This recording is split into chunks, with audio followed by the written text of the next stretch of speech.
expansion only on the level of egoism. So even though we go through this process, it's a predetermined process, and we never really reach freedom because it's always on the level of the expansion of our nature.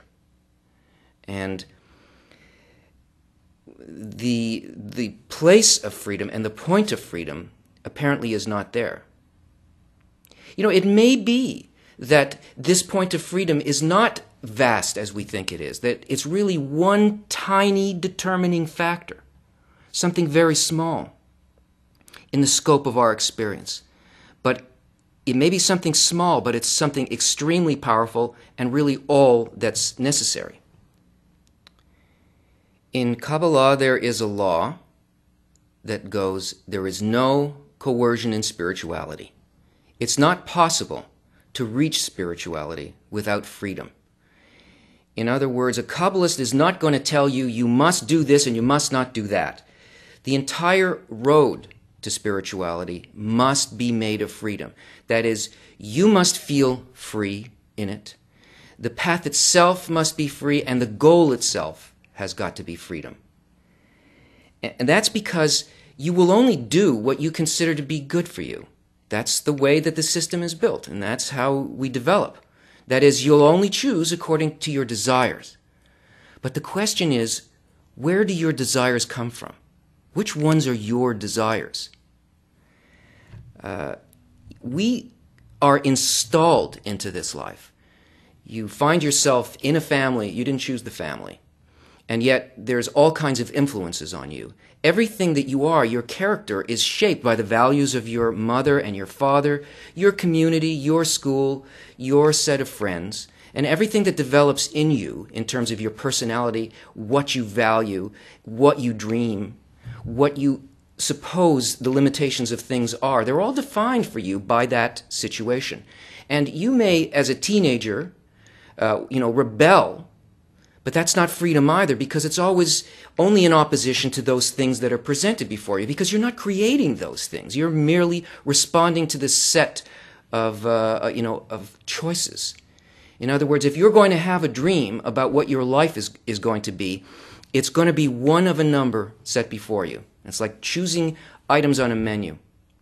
And even when you leave that sort of situation of your school and the heavy influence of your parents, and you step out to make your way in the world, you still find that that organization and pressure of society is still affecting a person. And the things that we find valuable are the things that are advertised to us. And if we choose to value something else, it will be also one of the things on the menu. And this is a matter of us working both according to our inner programming, that is, we're going to choose according to what we feel is desirable to us, according to bitter and sweet, what do we want and what do we want to avoid, and we're going to choose it out of the things that are presented to us by society. So, if I act according to that programming, is that freedom? Even our most intimate thoughts and desires, geneticists are now able to show us actually are not ours. They're all predictable. From a tendency towards drug abuse or alcohol abuse, to whether a person would be criminal in nature or whether they would be a law-abiding citizen, and even states of elation that we consider to be religious experiences can be determined by positioning probes into the brain. So where is the freedom of those desires arising from an individual I? That's natural science, and that shows us how those things are determined in our egoistic nature. But Kabbala shows us something even further than that, in a kind of spiritual genetic code, in which we are programmed not just in one lifetime, but over a multitude of lifetimes. And our development is completely laid out for us in the system of Reshamo, that is, remembrances of the stages in which we descended from the root of our soul.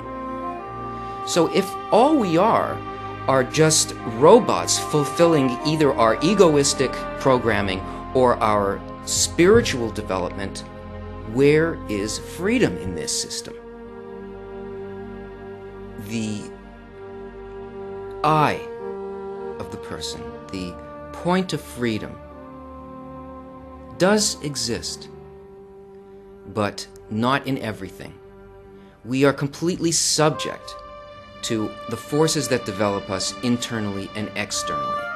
But just as there is a means in Kabbala to use our inner created nature, which is the will to receive, and transform that into the will to bestow, there also is a point of freedom that exists within the environment around us. There is a way of learning how the system of influence works and harnessing it to catapult us out of it into a higher level of life, into a bonding with the Creator.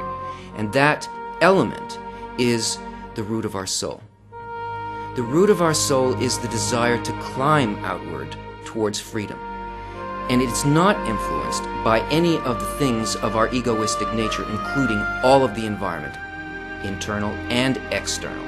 If we cling to this parameter, this one parameter, if we cherish it and develop it, and develop only by it, then we can ascend above that level of influence.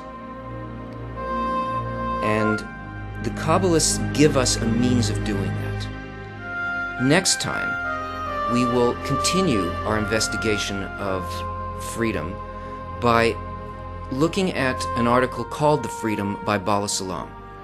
And in this article, it shows us exactly what the parameters of influence are, how they work on us over a multitude of lifetimes, and how to harness that one small part of it that will allow us to leave our limited perceptions and enter the spiritual world and fulfill the thought of creation, which is bonding with the Creator. See you then.